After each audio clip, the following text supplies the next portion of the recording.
I live in a two-floor house with my sister. It's a mother-daughter house, meaning it has two kitchens. My sister takes the downstairs, and I take the upstairs.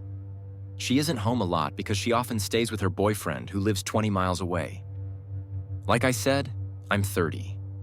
I shouldn't let being home alone ever freak me out, but admittedly sometimes it does. This happened on a night when I was home alone in my living room watching a scary movie. My part of the house is an open layout, so the living room, dining room, and kitchen are all one big space. My couch is in the middle of the space, so as I watch TV on the couch, my back is to a large part of the room behind me. So for those a little more easily spooked, it wouldn't be the most comfortable place to be sitting alone watching a scary movie. I'll admit, as I watched in the dark room with nothing but the light from the TV to cancel the darkness of the room, I found myself glancing over my shoulder a lot. I like to think I'm not the only 30-year-old male that does that.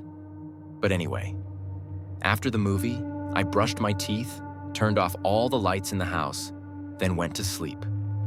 My sleep lasted for about 2 hours. I woke up around 1 a.m., and I wasn't sure why I woke up at first. Then I heard a voice downstairs. It sounded like my sister. It sounded like she was inside the house. So it's not like she was calling for me to open the door, but still, I knew it was my sister's voice. I didn't know what she was yelling up to me though, but I was still groggy and not thinking straight. All I could think was that she must have been calling for me or arguing with her boyfriend. I got out of bed and went into the pitch-black hall. I turned on the hallway lights and then made my way through the living room and heard my sister's voice again from downstairs. Now I could understand her to be saying my name. I made my way downstairs in the dark, yelling back at her. "What is it?" I looked for the light switch in the foyer downstairs but couldn't find it. I'm not lying when I say I was groggy as hell. I walked down her little hallway towards her kitchen, found a light switch, and flicked it on. The light in the kitchen lit up her little apartment, including her living room. The light starts off dim and needs time to brighten up, but I still saw that there was no one down there. No her boyfriend. I went to her bedroom, but it was empty. I called her name really loudly one time, but no one called back.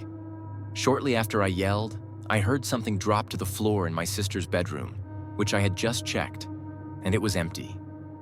I went back up the stairs like a little kid and went back to my bed where my phone was. I tried to call her a few times, but she didn't pick up. I had myself locked in my room, wondering if I had just hallucinated all of that. Eventually, I fell asleep. In the morning, I woke up to a text from my sister asking why I called her at 1 a.m. I asked her if she was home last night, and she told me no. She was currently staying at her boyfriend's house. I went downstairs to her bedroom to see what may have fallen down on the floor, but there wasn't a single object on the floor that could have made that noise. I'm led to believe I hallucinated everything I heard that night, but that's what I want to believe because the alternative would be much more horrific. But I've never really hallucinated anything else or had any kind of sleep disorders, so how vividly I heard my sister's voice and that sound in her room really freaks me out. Certain encounters leave an everlasting mark on us. Have you ever experienced something unforgettable? Share your story in the comments below, and don't forget to like and subscribe to our channel for more.